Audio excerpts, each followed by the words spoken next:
Bom, agora sobre equipamentos de segurança. Vou começar aqui pelo encosto de cabeça. O encosto de cabeça, esse dispositivo que tem aqui, né, logo acima do encosto do banco, vocês conhecem muito bem. Ele é muito válido para evitar isso aqui, ó, efeito chicote. E o que é esse efeito chicote? É quando alguém colide com a traseira do seu carro e o seu corpo faz esse movimento e projeta a cabeça para trás, fazendo aquela lambada, a ponta do chicote ali, ó.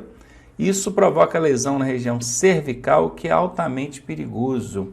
Aí pode causar morte e, quando não acontece, a pessoa virar óbito, deixa aí lesões permanentes e irreversíveis. Então a regulagem adequada do encosto de cabeça vai valer nessa hora. Qual que é a forma correta de regular o encosto de cabeça? Observe que aqui nós temos um protótipo, né, um boneco, e aqui nós temos uma linha, que observe, que traça mais ou menos a altura dos olhos. Olha, essa linha aqui, ó, pega a altura dos olhos, passa pela altura das orelhas e vai até o meio do encosto de cabeça. Imagine se esse encosto de cabeça está muito alto, a cabeça ia pegar por baixo aqui e não ia ter o efeito necessário. Se ele está muito baixo, a cabeça ia passar por cima, também não ia ter o efeito necessário. Então, a regulagem adequada, isso pergunta em prova, tá? Dessa forma, ó, a regulagem adequada do encosto de cabeça é na altura da linha dos olhos ou das orelhas. Essa é a regulagem adequada, correta, e evita o chamado efeito chicote. Outro dispositivo de segurança aí é o airbag. O airbag é essa bolsa de ar que infla aqui na frente, ela tem tanto para o condutor quanto para o passageiro. Hoje em dia é obrigatório que os automóveis saiam de fábrica, em linha, né? Isso é um equipamento de série, ele não é mais opcional igual era antigamente, onde quem está na frente aqui é obrigatório que tenha ali o airbag para ele, tanto condutor quanto passageiro.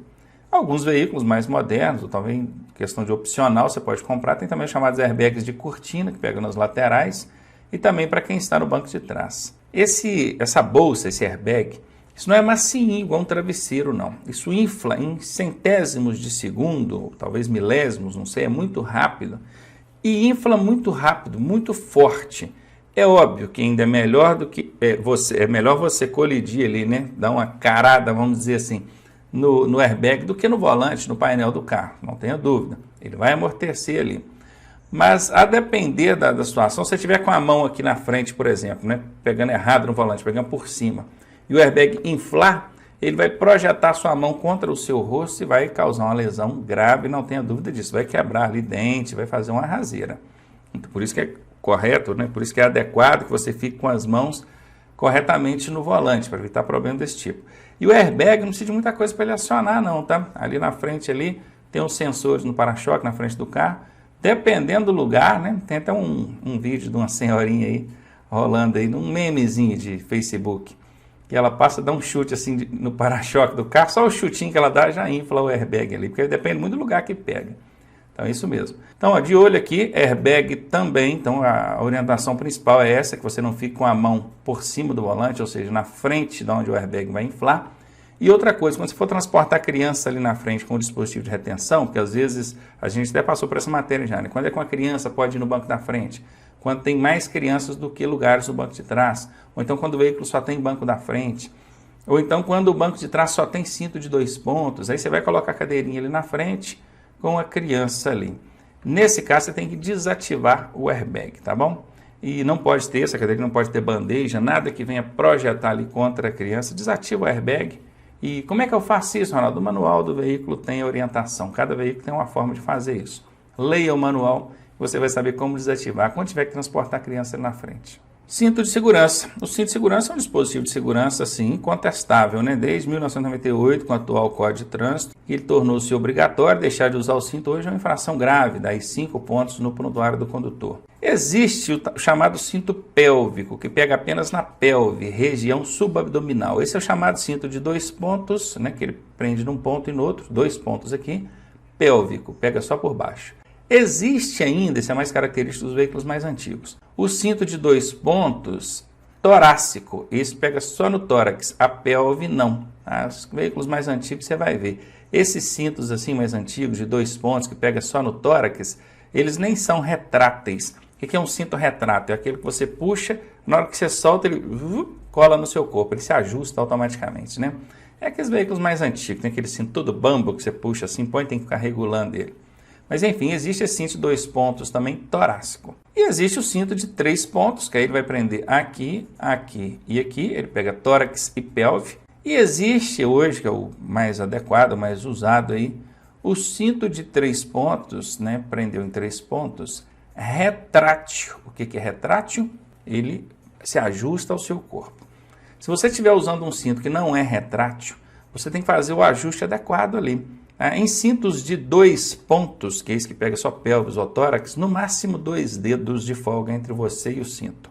Se for cinto de 3 pontos, pode chegar a 4 dedos de folga. E o cinto ele vale muito para evitar que você colida ali com partes internas do veículo e principalmente para evitar que você seja arremessado para fora do veículo. É muito comum em caso de capotamento, o veículo ali, né, girando, né, rodopiando, a pessoa é projetada para fora, é o efeito centrífuga, né? Joga o que está do lado de dentro para fora. Vocês devem ver em vídeos na internet, vocês veem isso com facilidade. O veículo capotando e as pessoas sendo jogadas para fora. Crianças, então, quando são transportadas no colo, no que o veículo capota, a criança é jogada para fora.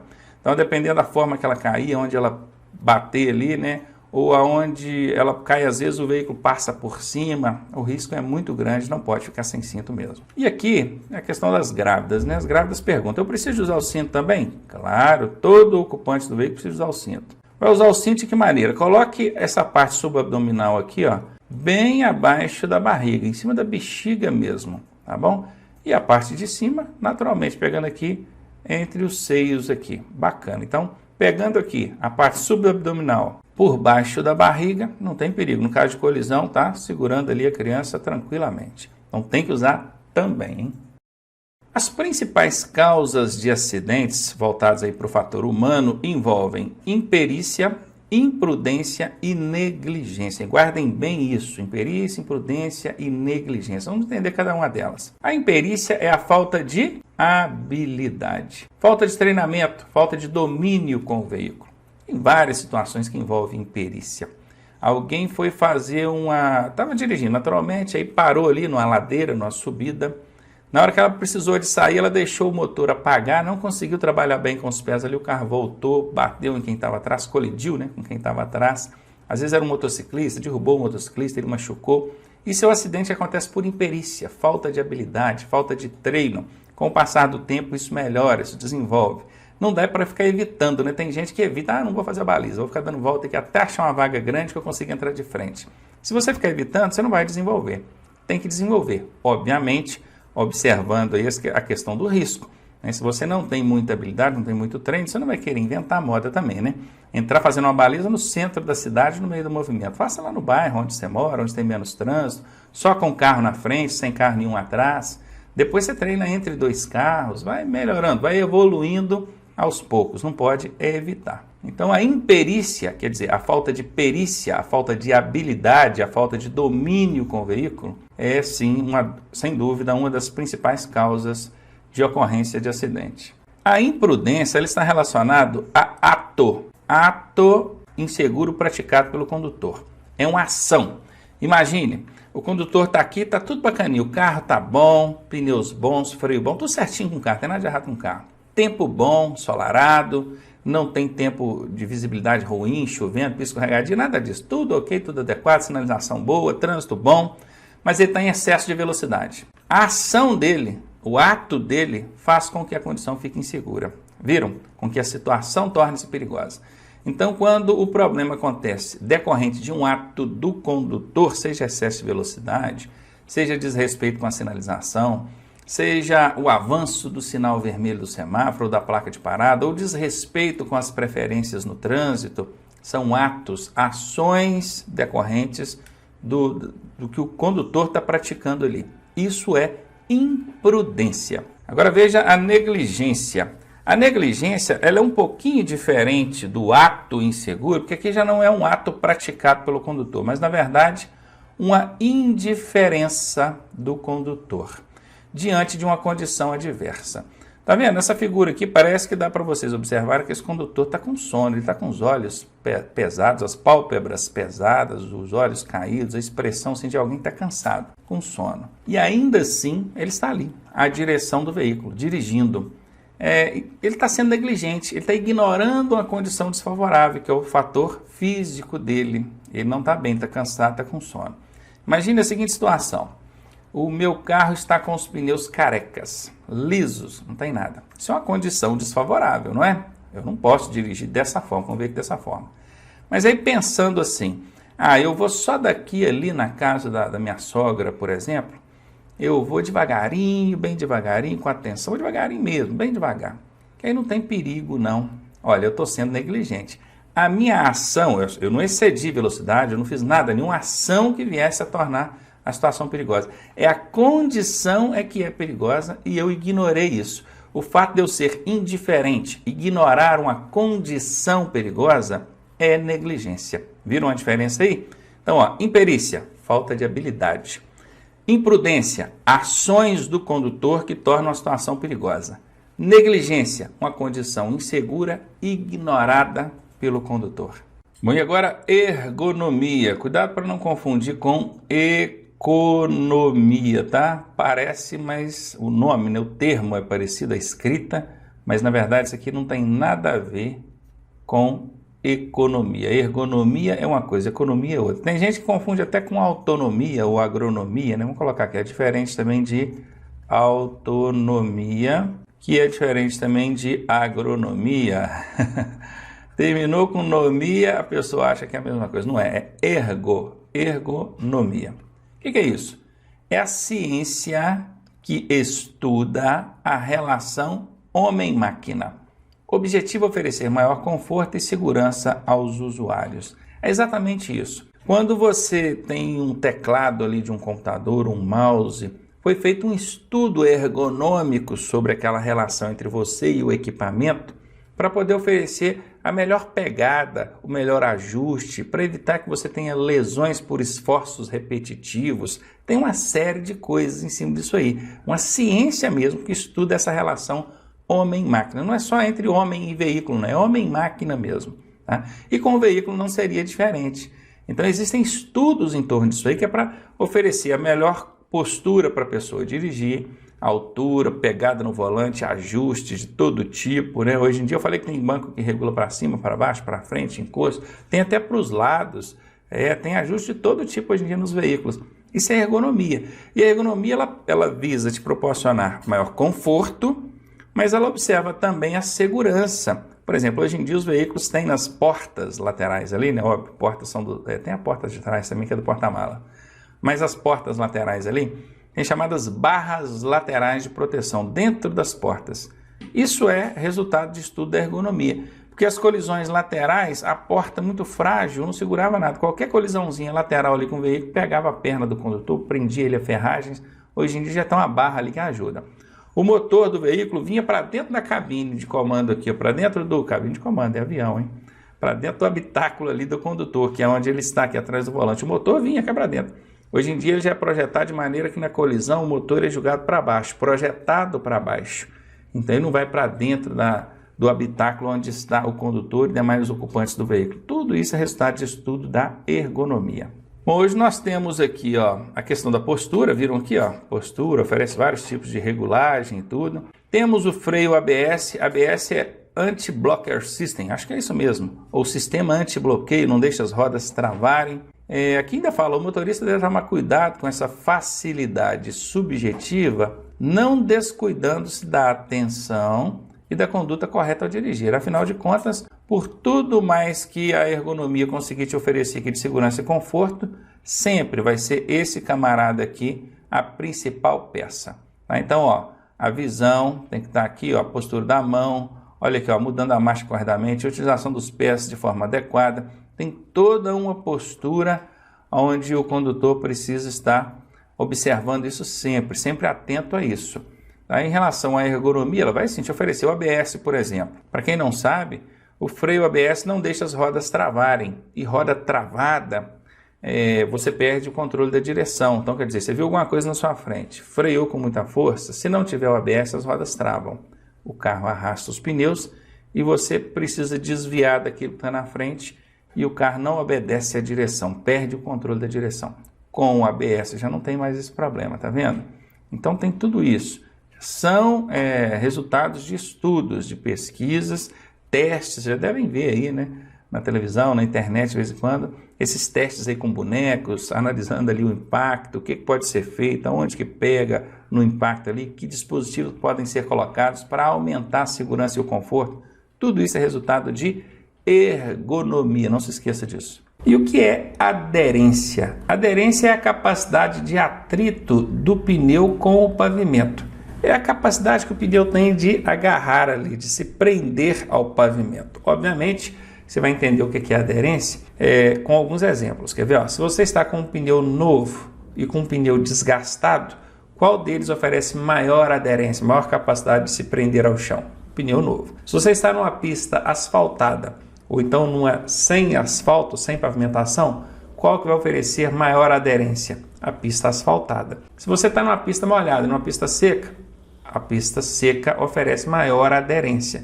Então, entendeu o que é aderência? É a capacidade do veículo se prender ali, o pneu se prender ao chão. E aqui a gente vai falar de alguns fatores que interferem diretamente na aderência. A aderência está diretamente ligada a quê? Hein? Calibragem correta. Então vejam aqui um exemplo de pneu subcalibrado. O que é sub? Sub é calibragem abaixo da pressão adequada. Pneus subcalibrados, eles ficam assim, olha, dando cintura no pneu aqui, ó. Esse pneu, ele tende a desgastar mais as laterais aqui da banda de rodagem e ele vai preservar aqui esse centro do pneu. Esse pneu, ele nessa condição, você vai ter uma perda da qualidade aqui da aderência. Esse veículo não vai aderir adequadamente ao pavimento, inclusive vai consumir mais combustível, tá? Um pneu nessas condições exige do motor um pouco mais de força para o veículo se deslocar, consome inclusive mais combustível. Então, subcalibragem é falta de pressão. Onde você deveria ter ali 30 libras no pneu, você tinha 20, 10, por incrível que pareça. Eu já vi pessoas andando aí com 10 libras de pressão num pneu e ele não percebia isso. O carro não desenvolve, fica pesado, consome mais combustível. Pneus é algo que a gente tem que calibrar semanalmente, pelo menos, tá? Aqui nós temos uma sobrecalibragem. Sub é quando está abaixo da pressão. Sobre é quando a gente está acima. Tem mais pressão de ar aqui dentro que deveria. Onde deveria ser 30 libras, estava 40. É um exemplo. Óbvio que 40 é exagero, talvez 32, 34 libras. O que acontece? Esse pneu desgasta mais no centro da banda de rodagem, preservando as laterais. Ele também vai ter uma perda de eficácia aí na aderência. Esse veículo não vai gastar mais combustível, tá? Até porque vai estar até quicando, né, no asfalto, tão solto que ele vai estar. Ele não vai gastar mais combustível, não tem esse problema, mas ele vai desgastar os pneus aqui de forma irregular, vai gastar o centro aqui da banda de rodagem e vai perder capacidade de aderência. Agora, a pressão correta, aí é a pressão adequada. Você vai olhar lá no manual, se o manual do seu veículo está indicando 30 libras para os pneus de trás e 28 para os pneus da frente, é exatamente assim que você vai fazer. É importante observar também que essa pressão dos pneus, a calibragem, ela é variável. Ela varia conforme a condição que você vai conduzir o veículo. Se você vai fazer uma viagem em pista pavimentada, é uma calibragem. Se é pista não pavimentada, inclusive se for uma estrada sem pavimentação e molhada com lama, é outra calibragem. Se você está numa rodovia, carro vazio, só você dirigindo, é uma calibragem. Se o carro está cheio, você mais 5 pessoas, inclusive com bagagem, é outra calibragem. Então tem que olhar no manual do veículo. Na sua prova do Detran, nunca vai perguntar assim, qual que é a calibragem dos pneus. Pode até perguntar qual que é a calibragem padrão, né? É 28 e 30. Essa é a calibragem padrão. Mas mesmo assim eu nunca vi perguntar não, calibragem padrão não. Por quê? Porque não tem como ser taxativo ali na calibragem. Vai depender do tipo do pneu, do tipo do veículo, da condição que esse veículo vai ser usado, da circunstância, né? Se é vazio, se é pesado, se é em via pavimentada ou não pavimentada, se é pista seca ou pista molhada. Tem uma série de variáveis. Mas tudo isso você encontra no manual do proprietário. Então é muito comum a gente ver em prova o seguinte, calibrar os pneus conforme a orientação do manual de fabricante do veículo ou do proprietário. Agora a gente vai falar aqui sobre o estado de conservação dos pneus. Como é que a gente sabe que um pneu já está na hora de ser trocado? É por essa indicação aqui, tá vendo essa siglazinha aqui, ó, TWI? Isso é uma sigla em inglês que significa Tread Wear Indicator, parece até aqueles comerciais da Tabajara, né? Tread Wear Indicator, mas é o que significa, é o TWI. Eu preciso saber o que isso significa em inglês? Não, não precisa não, só estou dizendo aqui para você ficar ciente. Mas é um limitador de desgaste, vamos traduzir isso aqui para o português, né? É um indicativo de desgaste do pneu. Cadê ele? Ele está aqui, ó. Você está vendo esse alto relevo? Se você vier aqui por dentro do friso do pneu aqui, ó, se você pegar a chave do veículo e passar aqui, ó, quando chegar nesse ponto aqui, você vai ver que tem um alto relevozinho aqui, ó. Esse alto relevo é a borracha um pouquinho mais alta aqui que o friso, demonstrando aqui o TWI. Esse alto relevo, ele tem 1,6 milímetros de alto relevo aqui, de protusão aqui dentro do friso. O que significa isso? Quando você compra um pneu novinho, né, a banda de rodagem dele cá em cima aqui, ó, até no fundo, ó, ela vai ter aqui, ó, aproximadamente 8 milímetros de profundidade. Isso aqui. Ele vai desgastando, vai desgastando, vai desgastando.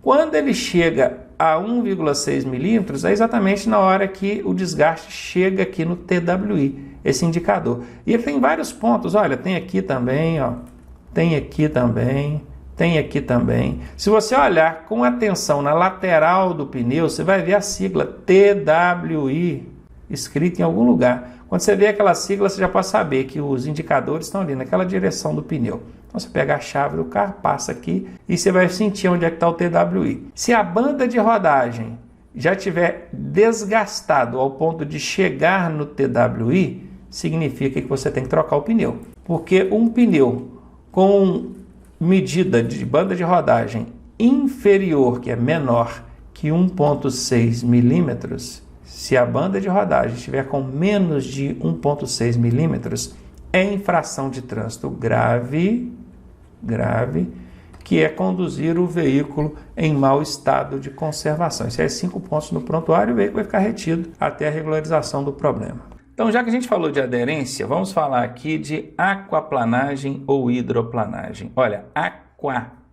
de pato, não é água de água não, tá? É aquaplanagem. Ou hidro, que hidro e aqua é a mesma coisa, né? Planagem. É o veículo planar sobre a água, igual está mostrando aqui, ó, por conta de um espelho d'água, uma fina camada d'água na pista. Não é volume d'água não, se for volume d'água aí acontece o travamento, não é nem o travamento, né? A resistência ali nas rodas. É o veículo deslizar mesmo, então espelho d'água, o veículo desliza sobre aquele espelho d'água. Isso é aquaplanagem, hidroplanagem. É a perda total da aderência. Bom, você já sabe que a aderência é o pneu agarrando no chão ali. Se o veículo está aquaplanando, ele perdeu a aderência como? Totalmente. Então é a perda total da aderência dos pneus com o pavimento, que é o chão, devido a uma fina camada d'água. Não é poça d'água não, gente. Não é volume d'água não. É espelho d'água, fina camada d'água, formada entre a pista e os pneus, igual está representado aqui, ó. Então, continuando. O que fazer nesse caso? Reduzir a marcha, está de quinta e puxa uma quarta e tira o pé da embreagem. Está de quarta, puxa uma terceira. E esterçar ou virar e esterçar é a mesma coisa. Esterçar levemente a direção. E o que não fazer de jeito nenhum? Frear, nem virar bruscamente a direção. Então vamos falar um pouco mais sobre isso aqui, porque isso aqui com certeza vai perguntar na sua prova. Imagine que você está dirigindo, aí numa reta, isso acontece na maioria das vezes em reta, ainda bem, né? Menos mal, porque se fosse numa curva. Mas de qualquer lugar que acontecer, isso não é boa coisa, tá? Aquaplanar não é legal. Por que na reta? Porque na reta a pista é plana. Nas curvas, a pista ela sobreleva do lado que vai contrário à força da física, né? Imagine você fazendo uma curva para a esquerda, a força da física tende a jogar esse veículo para a direita, não é?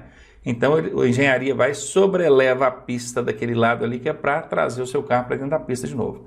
E no que sobreleva a parte de fora da curva, a água escoa, não forma aquela camadinha d'água, aquele espelho d'água. Agora na reta não, a pista é plana.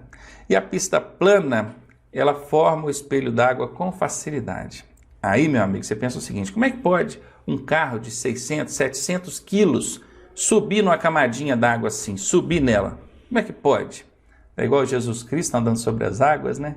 Pois é, mas pode por conta da aerodinâmica, por conta da perda de peso do veículo, perda de massa. Por quê? Quanto mais rápido ele anda, menos peso ele proporciona ao chão. Você sabia que um veículo a 100 km por hora, depende do veículo também, obviamente, porque isso depende muito da aerodinâmica do carro. Mas um veículo a 100 km por hora, ele proporciona menos de 5 kg de peso ao chão por roda. Você sabia disso? Por roda ou nas 4 rodas, se não me engano, era por roda mesmo isso. Cada roda vai estar proporcionando no chão ali aproximadamente 5 kg, menos de 5 kg por roda. O que é 5 kg? Não é nada, é muito leve. O pneu, ele precisa remover cerca de 5 litros d'água por segundo. Tem que remover, abrir ali naquele espelhinho d'água para ter contato com o chão. Imagina se esse pneu está liso. Ele sobe naquela água e desliza igual um quiabo, né? Pois então não tenham dúvida disso. Aquaplanar é isso. Soma-se a velocidade. Quando eu falei 100 por hora aqui, a pessoa pensou, mas está correndo demais. Não. Tudo que passou de 60 por hora, a perda de peso já é muito grande, é considerável e o veículo já pode aquaplanar. Então, cuidado com isso.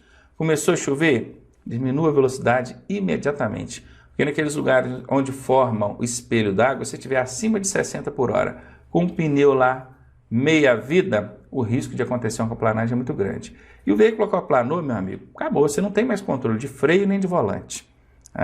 Se você pisar no freio, então o carro vai rodopiar até bater em alguma coisa. Então não pode pisar no freio de jeito nenhum, você pode reduzir as marchas para tentar retomar ali a aderência, o tracionamento do veículo, e movimentar levemente o volante, que é para ele tentar achar lugar ali na água para ter contato com o chão. O movimento brusco também vai fazer o veículo rodopiar, não pode. Transferência de massa. Não é exatamente peso, mas vamos entender aqui como peso, para facilitar a nossa compreensão. Consiste na sobrecarga de peso no eixo traseiro ou dianteiro do veículo, em razão da aceleração ou desaceleração. Desaceleração entenda-se aí como frenagem, tá bom? Presta atenção aqui, para ficar bem fácil você entender isso, imagine você na garupa de uma motocicleta. Tem alguém pilotando, né? Aí vocês estão paradinhos os dois, ele acabou de subir na moto. No momento que o cara que está pilotando acelera e sai com a moto, o que acontece com você que está na garupa? Você é projetado para frente ou para trás? Quando ele acelera, que ele sai ali, você é projetado para trás, não é? Isso acontece não é só com você, não. Acontece com toda a massa ali envolvendo veículo e ocupantes.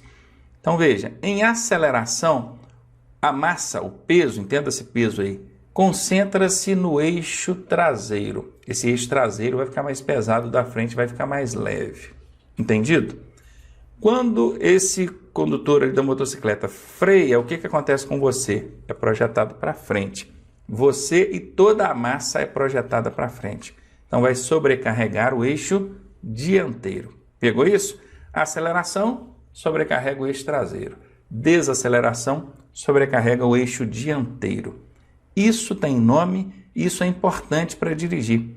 Bom, a gente precisa conhecer isso e você já vai saber por quê. Então vamos lá. Subesterçante, presta bem atenção nisso. Ó. Sub é atrás. O peso foi para trás. Atrás. Sobreesterçante, o peso foi para frente. Guarde bem isso, tá? Então vejamos. O subesterçamento, quer dizer, o peso foi para trás, é quando o veículo está em aceleração. Não é isso mesmo? Acabei de explicar para você. O motociclista lá acelera, você vai para trás. Confere. Então aqui bateu. Então tá aqui, ó. Subesterçamento, acelerou, o peso foi para trás. Bacana. Esse veículo, se o peso está todo concentrado, né, a maior parte dele concentrado no eixo traseiro, o eixo da frente vai ficar mais leve, não vai? Se esse veículo tiver que desgarrar, ele vai desgarrar o quê? O eixo que está mais pesado ou o eixo que está mais leve? O eixo que está mais leve. Então ele vai desgarrar a frente. Desgarrando a frente, ele é jogado para fora da curva. Guarde bem isso, hein? A força da física tende a jogar esse veículo para fora. E a força da física que tende a jogar o veículo para fora chama-se força centrífuga. Fuga, presta atenção no finalzinho aqui, ó. Fuga. Fuga é para fora, não é? Então, se na sua prova perguntar assim, o veículo foi jogado para fora da curva, qual lei da física que agiu sobre ele? A centrífuga. Qual força da física que agiu sobre ele? A centrífuga, tá bom? Vamos ver agora o sobreesterçamento. O sobreesterçamento é o veículo em desaceleração, ou frenagem. Então, pensa, o motociclista freou, ou desacelerou. O peso foi para onde? Foi para frente. Aí sobrecarregou a roda da frente, o eixo da frente. Se o eixo da frente está pesado, esse veículo tende a desgarrar a traseira, porque o eixo de trás vai ficar mais leve. E se ele desgarra a traseira, a força da física tende a jogar esse veículo para dentro da curva, contramão direcional. E se é jogado para dentro, o nome dessa força é centrípeta. Bacana! Que monte de nome estranho que eu nunca vi na minha vida. Eu preciso saber isso, Ronaldo? Precisa. Isso na prova teórica pergunta mesmo. Agora vem na tela que eu vou dar algumas dicas aqui para você. Bom, a primeira coisa é usar o exemplo da motocicleta, né? Acelerou, o peso vai para trás. Se o peso está atrás, o eixo traseiro está pesado. O eixo traseiro está pesado. E o eixo da frente está leve. Ele vai desgarrar a frente. Agora presta atenção. Desgarrar a frente. Frente começa com F.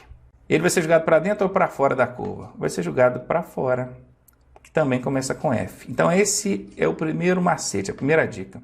Desgarrou a frente, é jogado para fora. E jogado para fora, meu amigo, não tem erro, é o fuga.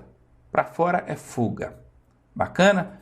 O contrário disso que nós vimos aqui é o centrípeta. Tá? Desgarrou a traseira, jogado para dentro é o centrípeta. Tem uma setinha aqui, Ronaldo? Não tem uma setinha não, mas é o contrário. Só tem duas, né? Você tem aqui o que joga para fora. O contrário é o que joga para dentro.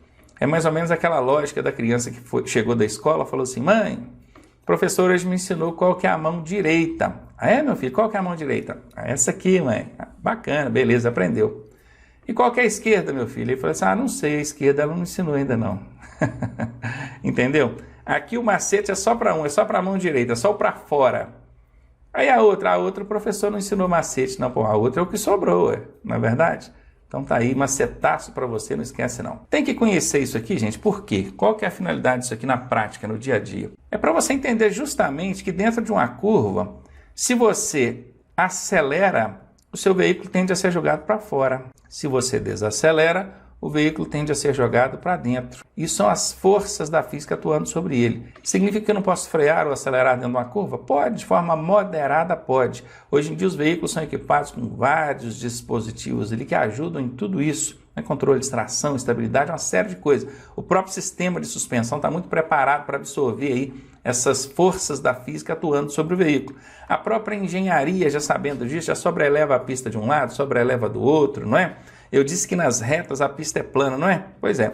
Mas nas pistas onde a engenharia já é mais avançada, o centro dela, o meio dela ali, ó, é mais altinho. Repara para você ver. Então escoa bem a água. Então tem jeito para tudo. A gente precisa conhecer, porque conhecendo a física, a gente não vai ter que aprender assim com a prática, né? Deixando acontecer para ver o que acontece. Vamos agora falar de condições adversas. Condições adversas são aquelas várias que a gente encontra no trânsito, não são situações encontradas ao dirigirmos e que podem nos proporcionar riscos. Certamente vão proporcionar riscos. Você conhecendo esses riscos, você já vai dirigir de forma a neutralizá-los ou, no mínimo, diminuí-los. Então, bacana. Que condições são essas? A gente tem aí pelo menos 6 condições adversas. Luz, tempo, estrada, trânsito, veículo e condutor, ou motorista. Aqui eu disse estrada porque é via, pista, estrada, tanto faz. Assim como condutor e motorista, dá na mesma. Então, eu já guardei dessa forma. Eu memorizei bem assim. Luz, tempo, estrada, trânsito, veículo e motorista. Luz, tempo, estrada, trânsito, veículo e motorista. Guardou isso?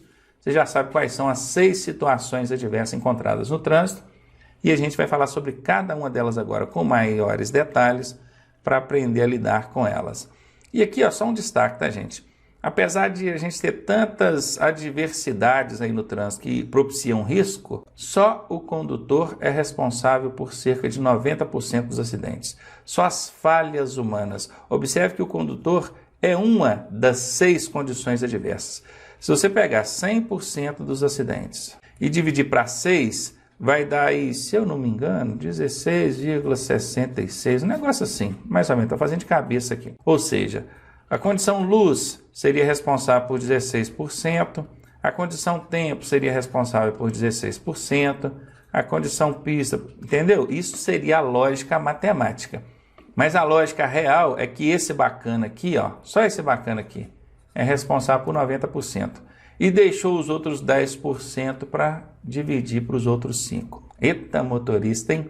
Pegou logo 90% das causas de todos os acidentes por conta dele, falhas humanas. Isso é para você ver que mesmo a pista sendo ruim, mesmo a engenharia de tráfego sendo ruim, a sinalização sendo ruim, o carro muitas vezes com problema, o trânsito congestionado, motoristas são sempre a principal causa de acidentes. É o motorista o responsável por toda essa tragédia que acontece no trânsito aí, não tenha dúvida disso.